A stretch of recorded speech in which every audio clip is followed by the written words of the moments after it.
And in the spirit of a little less conversation, I'm going to turn it over to you guys. As you guys know, I like to go ahead and open it up for questions here at Rotary because, hey, I feel like I'm a part of you guys. I'm a part of the community and appreciate the support you've given. So I want you guys to feel free to ask me anything that's on your mind.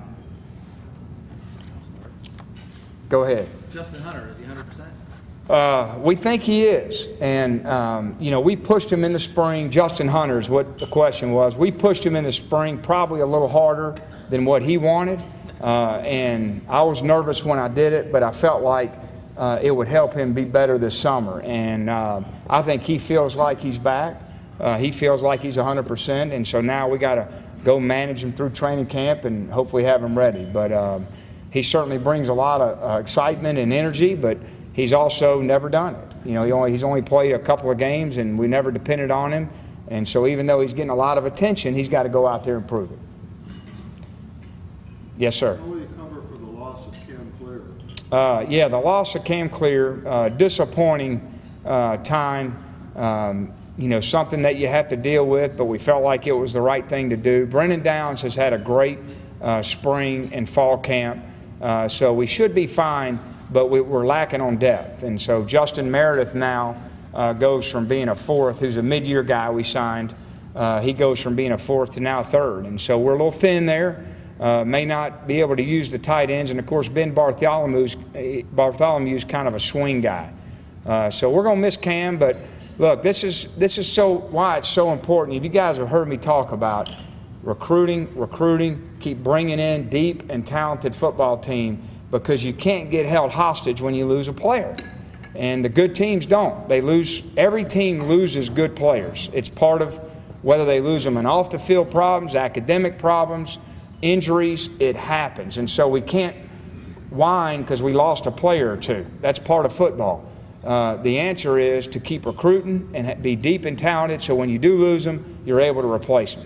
Can you talk a little about the kicking game? Yeah, kicking game, which has been much scrutinized and maligned like the rest of the group. We actually have had pretty good core units. And I say that because there's two components to the kicking game. There's the specialists, the kicker, the punter, and the snapper, and the returners that everybody watches. And then there's all those other guys who are covering the kicks, blocking for them. And we've done a pretty good job with all those other guys. But the reality is we haven't performed the way we need to perform at the specialist level. Now, we got a little juice last year from Devin Young at punt returner, and we feel like our return game is growing each year because of the guys that we're signing, and we're going to get some more guys in this class that could help us. I bragged a lot about Mike, the improvement he made in the spring, and then he went out there in the spring game and didn't show it.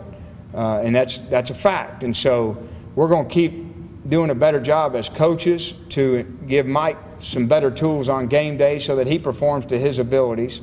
And of course, we have George Bullock coming in, who's a local West product, and then Matt Darr. And so we're going to have a good competition at kicker and punter, and I expect them to go out there and perform very well. But again, I believe that they were sort of in the same boat as our other players. They're young. I think they're talented, and they weren't ready. And we threw them out there, and they were inconsistent, didn't perform very well, and I hope they learned from it. Well, we have a lot more people that I think are showing leadership capabilities than ever before.